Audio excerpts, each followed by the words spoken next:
I just was exhausted after. Every single ounce of energy away from me, every single ounce.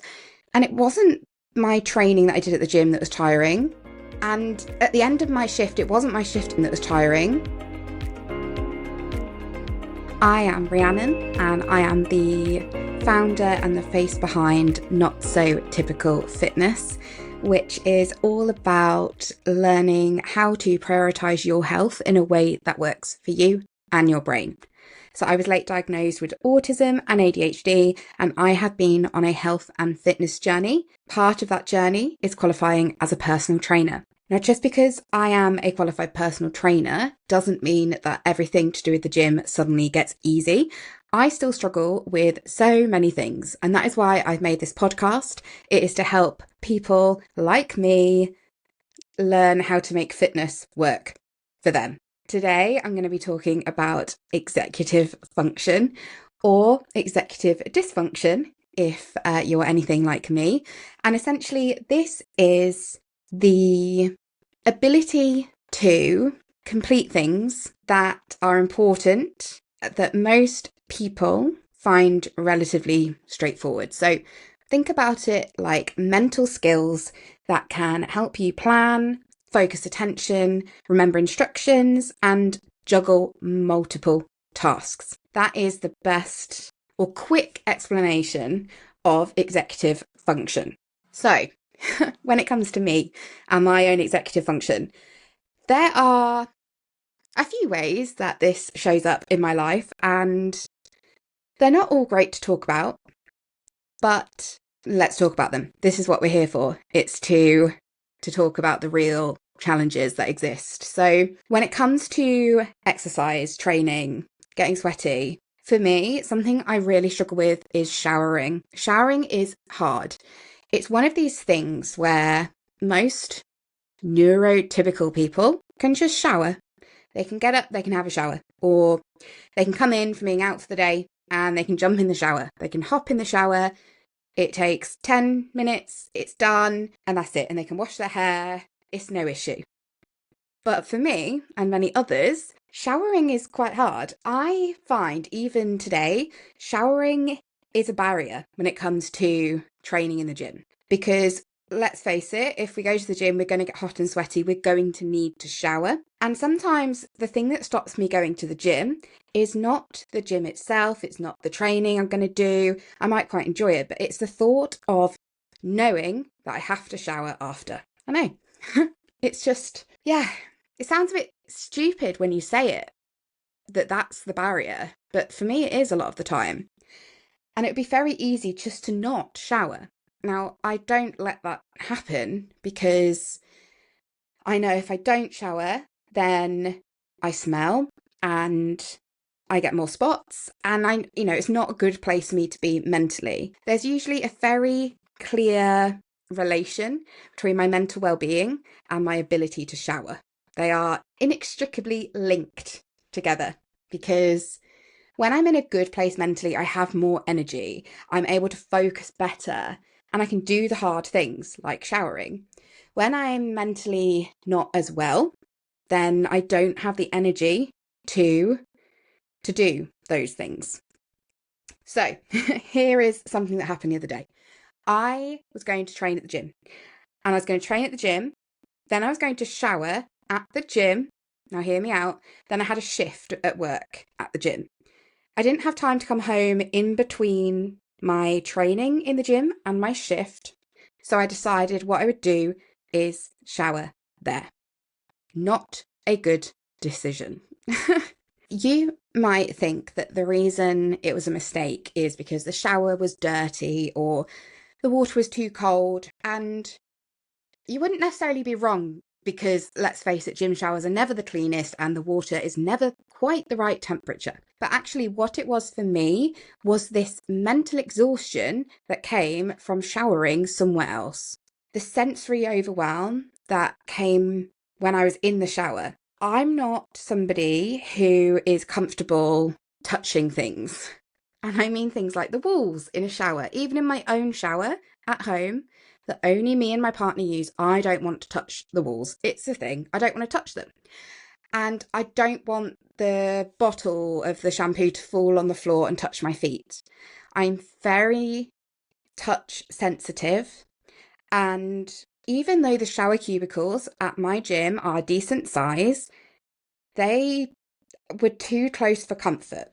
And I didn't touch the walls, but the stress, the mental stress and the exhaustion and the fatigue that came from trying to avoid touching the walls was intense. And it wasn't just from trying to avoid them, it was like I was getting more and more stressed about the situation. I didn't enjoy it. It wasn't nice. I didn't feel clean because of the fact that these walls were not my walls and I couldn't touch them. I was wearing Crocs in the shower. I always recommend this, by the way, but I don't wear them at home. But that's the only shower that I don't wear them. So I was wearing Crocs in the gym shower, which is fine, but I couldn't, and I can't explain it. It was horrible. Just the whole experience was horrible. I gave myself over an hour to do that shower. Usually at home, I'm not a long faffer in the shower. I just get in, I wash, I get out, because let's go back to the beginning. I don't enjoy showering. But this shower, even though I was only in there probably for the same amount of time, and I did a very functional shower, I just was exhausted after. And it wasn't my training that I did at the gym that was tiring. And at the end of my shift, it wasn't my shift, it was the shower in the middle that took every single ounce of energy away from me. Every single ounce. This is why I want to talk about this today, is because that's a barrier for me now. Because some days, the only time I can train is before my shift. I don't really want to then go on my shift because I sweat a lot. People sweat, some people don't. Now, I'm a sweater. I don't want to go on my shift sticky and gross, and that's how being sweaty makes me feel. So if I can't then shower at the gym shower and I don't have time to come home in between, well then I should probably just not train, which means I'm not going to exercise, and that is an opportunity lost because I don't have the executive functioning skills available to cope. Now, this is not laziness, okay? This is a real neurological challenge for many people in the world.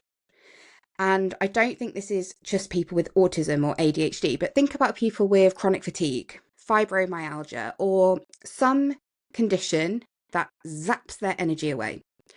It's hard. So the key here is you need to find solutions, or not solutions because you can't fix it, but you need to have a plan. You need to know that there's an option. That doesn't mean don't do the thing you want to do, but it does mean you don't have to do the thing that's going to take all your energy away. Now, if you've heard of spoon theory, it's essentially that a piece of the puzzle of your day is taking too many spoons from you. It's requiring too much of you for the task or what the task should take. So in my day where I do my training, my shower, then my work, it's the training and the work that need to take the most spoons. That's where my energy needs to go. The bit in the middle, the shower, that shouldn't be energy draining, but for me it is. That's what I'm talking about here. And there are many ways that this shows up in my life. This is just one of them. And I would say that this is one that is mostly impacted by my mental well-being, because the other one is brushing my teeth. I have a sensory meltdown when I brush my teeth. I find it really hard, but I do manage to do them every day, once every day. I can't do them twice. I've tried. I find it really difficult, but it's something that I'm able to do, but it doesn't alter. That's more of a sensory thing. And yet it might be executive functioning skills, really, but it's slightly different. Whereas this showering issue, to me, is executive functioning skills or lack thereof, or executive dysfunction. So now I've explained to you what executive function is or isn't. What's important is to explain my way of dealing with it and how I make it possible to train at the gym and then go to work at the gym without needing to do that horrible shower. So the first thing that I think you need to do is acknowledge that there is an issue. I grew up being told that I was bone idle, which I didn't understand, but I think it means lazy.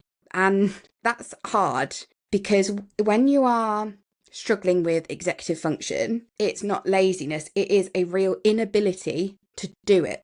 You cannot do it. When you're told that it's laziness, it puts so much pressure on you to not be lazy, to force yourself to do the things and then get so exhausted after and not really know why, because apparently that's normal and you should be able to shower, you should be able to brush your teeth twice a day, but it's not that straightforward. So what I did was have a think about a plan, not necessarily a plan, but something I could do that would make me feel clean, would actually clean me, because there's no point feeling clean if you're not actually clean. I went to NADEX, which is a accessibility and inclusion trade show, I guess, at the NEC in Birmingham this year. And there was a stand there doing these wipes. I got talking to the owner or the founder, the person who came up with the idea, about where this came from, because I had been thinking about using a flannel and just sort of, like a bit of a strip wash and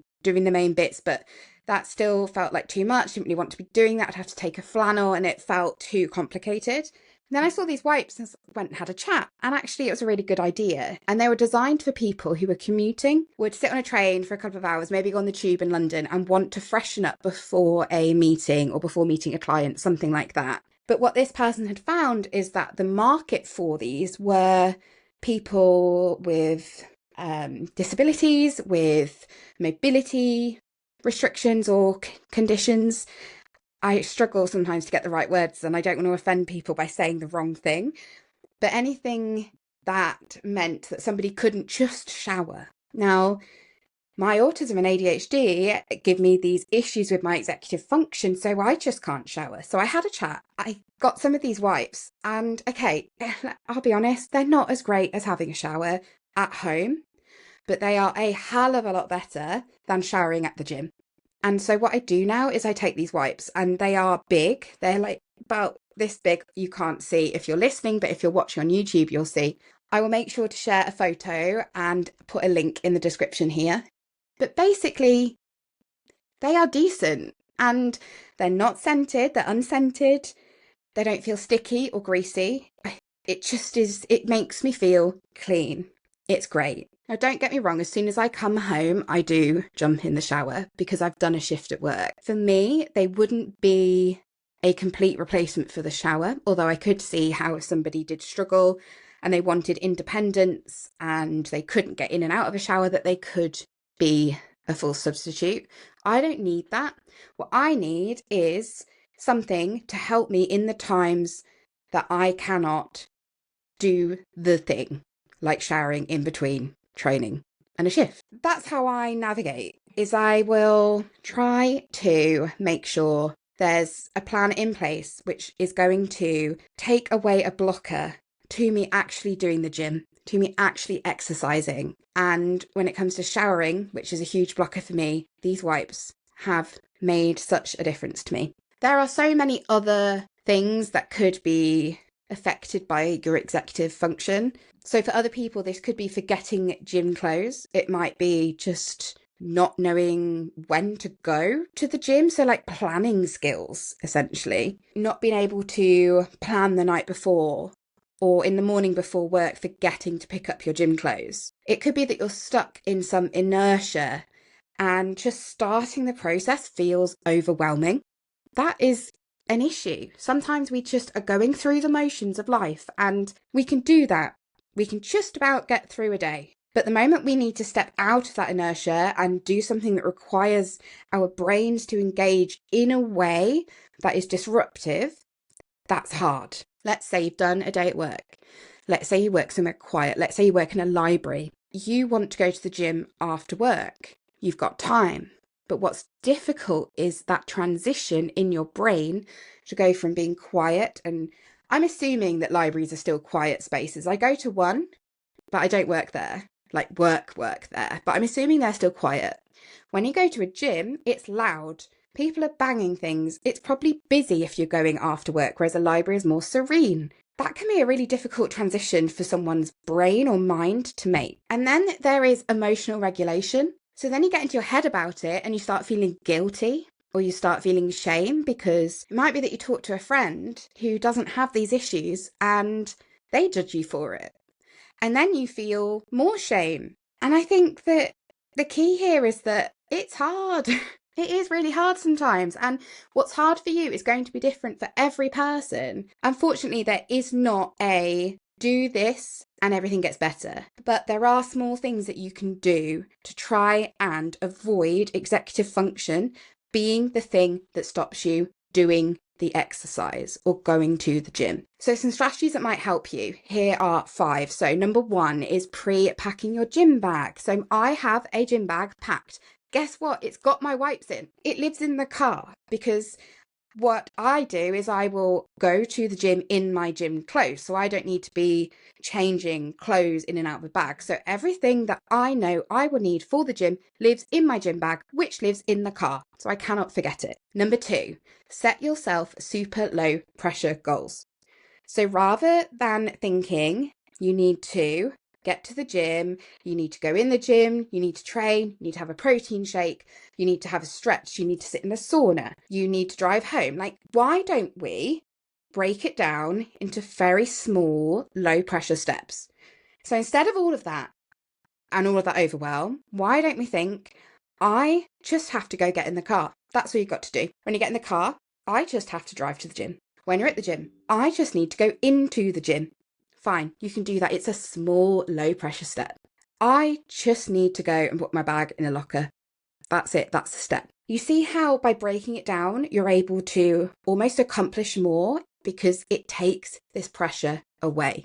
It's very hard to not do it perfectly when your goal is just to drive to the gym. Because how can you go wrong? As long as you get to the gym, it doesn't matter how long it takes, it doesn't matter if there's traffic, none of that matters, because your goal is just to get there.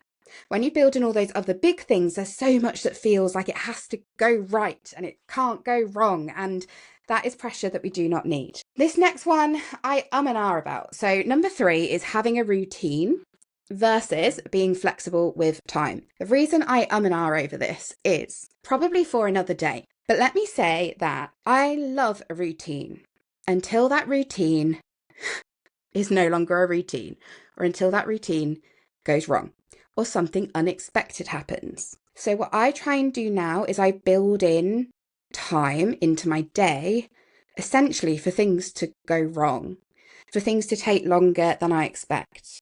And so this is where I think having a routine is great. And I think that there is a big thing about doing something for 30 days. It becomes a habit and it takes so many hours doing the thing, or whatever it is that you believe, which is great because then it does become second nature.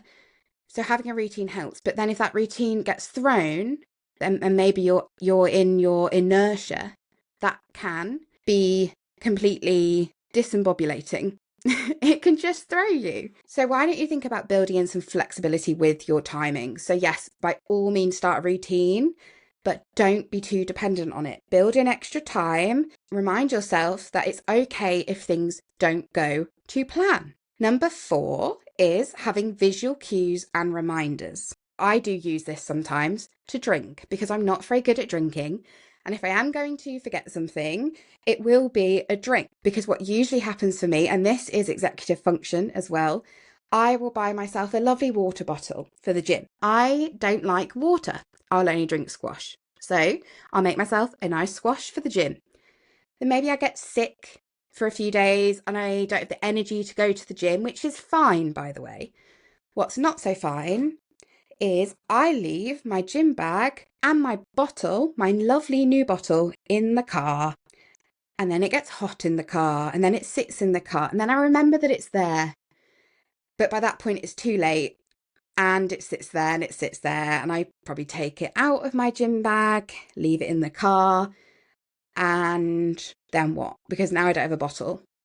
So what I try to do, and try is the big word here, is bring a bottle into the house or have multiple bottles, have them by the door so you see it. It's right there. I'm not sure the water bottle's a good example of visual cues and reminders. What would be a good visual cue for the gym? Should have thought about this more before I started. So let's say, okay, you want to go to the gym weekend morning. You get up. A visual cue that this is what you're doing might be to have your gym shoes right by the door. It might be to lay out your clothing the night before so that when you get up, it takes away the option for anything else to happen. If your clothes are there and that's what you're put on, if those shoes are by the door, it's easier to reach for those shoes and they will help you remember that you're going to go to the gym and you're going to do the thing. I think that's an example of visual cues and reminders. If you use that technique, please let me know what you do. Oh, for the gym. Yeah, no, I have one. So I put my gym training in my diary. So I literally get a reminder pop up, just like a work calendar, which tells me training time. I also put drive time in there because then it reminds me to get out the house and go drive. It's just a little picture of a car and it's great. That helps me. Maybe those are visual cues and reminders. But the last one, number 5, is rewarding the behavior, not just the result. So let's say your big goal for your fitness and your health is to lose weight. I need to lose weight right now. Okay. It's a normal goal. But sometimes we might go to the gym and despite doing all that hard work in the gym, our nutrition's not on point because it's been 5 people's birthdays this week and someone in the office brought in cakes. You forgot to order your G&T with low fat or sugar-free tonic. And it is just one of those weeks and actually your weight's not gone down.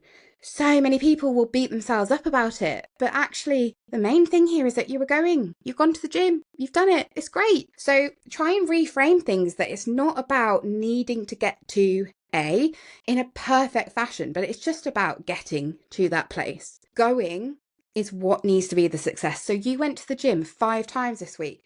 Fantastic. That's amazing. Because that is so much better than not going to the gym at all. If you went to the gym 6 times, that's amazing because last week you only went 5. That's so cool. And actually, even if you only go to the gym once a week, you've gone once a week. Let's celebrate the behavior and let's build in this, I don't want to say positivity, but just try and reframe things to make yourself feel good instead of beating yourself up all the time. But just remember that executive function challenges do not define your ability to succeed in life, in the gym, in any aspect, at work. Progress is progress, no matter how small. And small steps will add up to big changes. And I'm not being funny, even thinking about going is part of this. So let's say that you've not gone to a gym in 6 months. Let's say you've never gone to a gym in your whole life and you actually start thinking about the idea of going to a gym. That is progress because you weren't there 6 months ago. You weren't there 6 years ago, but look where you are now. So if you have any strategies that I've not covered today or experiences that you want to open up about and share in a conversation, let me know because I'm sure I've missed a few really important things here. Because I've been ill for the last 3 weeks, pretty much. I had a week where I felt better and then I was ill again, but I'm back now. So reach out, let's have a chat. And remember, I do have a free community for anybody who's looking to prioritize their health in a way that works for them and do it with other people who get what it's like to not be able to shower at the gym or get the challenges that exist from struggling with executive function, being stuck in inertia. There are people in my group who can support you because they get it too. I'll pop the link to join in the description and check it out. There's 2 options. There's a free option and a paid option. You do not need to pay to join this community. Join it for free. It's fine. You get everything. The only thing you don't get is a weekly live with me and a monthly exercise class with me, which is online. You get all the resources, you get access to the members of the group. It's a great place for you to come and ask questions and get support and support others too. So you've been listening today to Rhiannon Cooper of Not So Typical Fitness talking about executive function challenges because they are totally normal. Lots of people have them, including myself, and it is about just working with your brain and not beating yourself up about it.